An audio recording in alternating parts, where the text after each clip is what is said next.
that I talk about that are the actual available battery electric vehicles models. We actually have fact sheets, a 2-page fact sheet on all of the available ones at the moment. And they're also available via our website. And as they become on the market, like the others that I'll talk about soon, they'll be going up on the website. So they're basically a standard format, double page, and compare them directly with a set of information. Anyway, I think everyone's in now. I shall make a start on what we're doing and what's happening in the world. So first up, what? This is actually a relatively old graphic, There's actually a whole pile of new EVs coming out on the end, but as you can see, there's been and are coming a bucket load of EVs, battery electric vehicles, by the way. I quite generally talk about them rather than the plug-in hybrids or FEVs or the straight hybrids. As you see with the I-link down below, it actually offers in all 3 formats. I'm actually doing today just talking about the battery electric vehicles. But you can see just in battery electric vehicles, there's been a bucket load coming on the market and there's a whole lot more coming. So that's around the world. I might have to add. In Australia, that's what we have. Better than the last time. This is version 13. I've been doing this presentation for a bit over a year now. It's up to version 13. Every time I do it, I have to update the figures, update the data, and happy to say add more cars. So I think when I first did it, it was about 4. Yes, I do remember the term my phone off before I came in. I have done actually ran a presentation for, I do one of my other jobs is I work as an EV safety trainer for Melbourne University for their 4-year SAE race cars. And I was explaining to the students, don't forget to turn your phones off, as my phone went off. Rather embarrassing. That was a good reminder. These are what you can buy now. There's actually 7 available in Australia. I think the last time I did this there was 5, and then before that there was 4. So we're getting better as time goes by. The Hyundai Ioniq has just been added, and Jaguar I-Pace came on late November last year. By the way, you're happy to take photos and things if you want to, but I will put my email address up at the end if you want a copy of the presentation.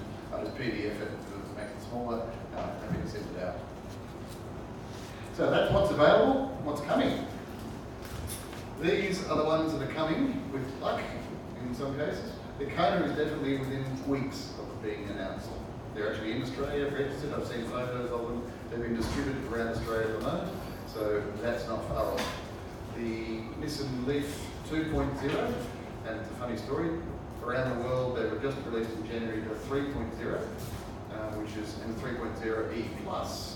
3.0 is the current 40 kilowatts, same as the 2.0, but the 3.0 has ProPilot and a few extra features, including 2 extra colour choices. There's not a lot of difference, but they are actually releasing, as far as I know so far, 2.0. One downstairs is the 2.0 and the 3.0. And the 3.0 E Plus is the one with the 63 kilowatt battery, which, as far as I know, and they haven't made any announcements yet, they're not releasing here, even though they've been there for sale in Japan now. 3.0 40 kilowatts available around the world now, and in Europe, 3.0 E Plus will be available from June, and they're actually allocated only 5,000 of those, of which virtually all of those have been pre-ordered already. Within the first week, 3,000 of those are taken. So if you offer an EV with the sort of range and features people want, they're gone well before they actually hit the market. And as you know, with the Tesla Model 3, when that was announced, by the time they sort of slowed down orders, there was 500,000 reservations, $1,000 US to put down. So, and that's what we're working our way through it. And as you know, the Model Y was announced yesterday afternoon our time. And that'll be about 10% more than the equivalent Model 3s. Kia are going to bring their 2 electric cars in, and they're talking about doing the release and publication of them during the Australian Open next year. So the fleet cars will be the Eniro and the Soul. Soul, I put double question marks on because they've talked about it a few times to bring it here and haven't yet, but it may happen this time. Given that they've made quite a big announcement about it being show cars for driving all the tennis players around the Australian Open, I think it's getting more firm on that sort of prediction. So that's what's coming. We've got some good choices. If you want to buy second-hand, perhaps, there are some around, and there's starting to be a few available. Again, as I said, you can grab a copy of the presentation to get the exact details. The Model S's and X for the Tesla, even the Roadsters, there's a few available in car sales at the moment. They actually got down to around $100,000. They're starting to go up again. The 2 that are there are around $150,000, $160,000. So they're actually becoming a classic. I'll only about 2,500 I think ever made. As I said, the X, you've got the Nissan Leaf. All of the Australian delivered Nissan Leafs were 2012. So they're getting to be 7 years old now, and then starting to, and Nissan in particular had some battery aging issues with the early batteries.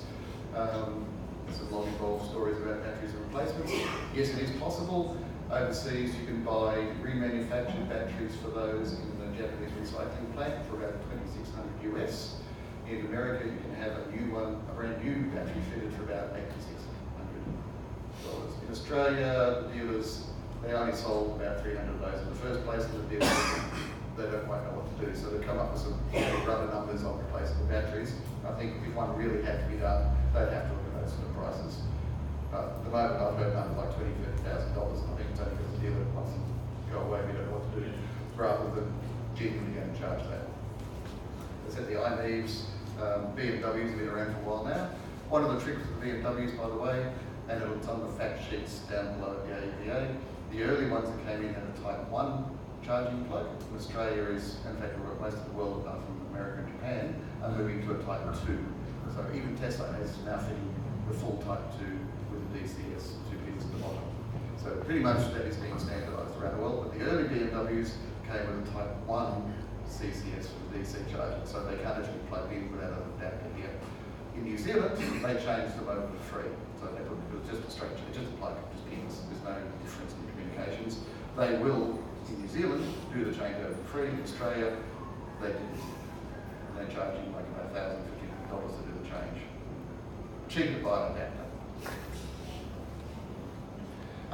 There are, as you may have noticed, some grey imports coming in. So that EV 200, the Nissan van, that's down on the front corner by Evolution, they are brought in by an importer in Queensland, and they're the sorts of prices. EMVs only come in a 24 kilowatt hour version. That same grey import company does bring in some of the later of the first version Leafs, and they had a 30 kilowatt hour battery, so that's like a bigger battery. That same company out in Brisbane does the IVF, they're basically an IVF little minivan. They're not a bad little van, but they're mechanically the same as an iNev. And the bottom one, various people have had some experience with the blade electrons, the guy converting them in Castlemaine, doing them for some years. A few reliability issues, and I say a few between a slightly dry smile, but I do occasionally still fix them for people. I've got two in my backyard at the moment. One I've just finished, one I'll finally get around to doing for the guy who puts people to work. So if you're a DIY person, they are a cheap entry into EVs, but they're not for the faint-hearted, because every one of them effectively was different. They're all effectively prototypes. So when one turns up, it's just how did this one go together? It's quite an issue every time they come in. There's no standard version of those things. But if you're a DIY person, they are fun. Or if you want a cheap entry into doing an EV conversion, they're a good rolling chassis that you convert and then fix or repair for the registration rather than go through a full compliance process. You didn't get everything. Now, that's the what. The why is how does it benefit and me? First up, the environment. They benefit the environment by no air pollution from the tailpipe. Pretty obviously, a hydrogen car does have a tailpipe, but it only emits a bit of hot water, effectively, a bit of water. We won't go with, I don't talk about the hydrogen cars here. You don't want to tie the fossil fuels to run. So you can, if you want to, run them straight on solar. So not only will you can reduce your emissions, that I'll talk about in a moment, you can actually get them down to almost nothing. As I said there, and reduction in wastes. You don't have your oils, you don't have your coolants, you don't, or you do have some coolants, but you don't have your oil filters, you don't have your spark plugs. It's all of that waste stream that's been generated through 100 years of servicing and maintaining this mechanical thing, blowing up petrol inside it to make it turn. All of that's gone. So it's just maintenance effectively in an electric car, and change the coolants and the brake fluid every 2 years. And maybe they get a cabin filter. And yes, I know there will be some questions about the ethical sourcing of some of the minerals, cobalt in particular. There's a fair bit, about 65–70% of all cobalt oil comes from the Congo, basically, and there's issues around any form of mining in the Congo. And there's child labour there, so the manufacturers are trying to get away from that. Australia is a producer of cobalt, by the way, but we only produce about 5% of it. And the other thing is that cobalt is being reduced. Tesla are working on actually removing it altogether from their batteries. And other side of the coin, better for the environment. What about you? Obviously your vehicle service costs because it's more maintenance rather than service, so it's obviously per service it's cheaper, although Nissan do religiously send me a reminder every 6 months to my Leaf, and I religiously ignore it for about, I do my own check every 12 months and take it to them every 2 years. Again, they haven't quite got over the business model of sell a car cheap, get the money back on the services, but an annual service is probably a good idea unless you're a DIY person. So a lot, BMW i3 does an annual service, for instance. So it's changing, but they are certainly a lot cheaper, even in terms of we don't have the timing belts and all that sort of stuff that a lot of cars have had over the years. So if you look at $2,000-3,000 in some services, brakes are a lot less because we do what's called regenerative braking. We use the energy to slow down the car to recharge the batteries instead of wearing out brake pads. So your brake pads last many times longer. I know Tesla with the Tesla truck say that they're going to guarantee the brakes for not needing any work for 1 million miles. So they're going to use the weight of the car to weight of the truck to slow it down so much that the brakes will be hard to get into use unless you're standing on them really hard. The mechanical system still there to bring you to a quick stop. Otherwise, you can use the mass of the car to slow yourself down. And electricity is much cheaper than petrol. So you're looking at a third, even at sort of day rates, you're about a third cheaper than running it on petrol. If you're running it off-peak, maybe half the price of petrol. If you're running on your own solar panels, how low can you go? And, as I said, on the right tariff, it will not be free. So I've run an electric car, I've had, solar panels about 9 years now. I do make the provisos that I am on the 72 cents a kilowatt premium feed-in tariff. I still have that one. But I have not paid electricity bill since those panels went in 9 years ago, and I've been driving electric cars for about 6. That's including my general daily running around. I used to get about a $400 check each year, so I used to make money on my panels. Now it's about line ball, and I look at the bills. My solar panels versus my total electric usage is about the same per year. So I produce enough electricity to cover my house and the car. Okay, so let's start quantifying some of those numbers. I'm going to make some assumptions here using a Renault Zoe, a very efficient little vehicle, 133 watt-hours per kilometre. So we don't talk in litres per kilometres or miles per gallon, we're going to talk watt-hours per kilometre, because you're paying per watt-hour or kilowatt-hour.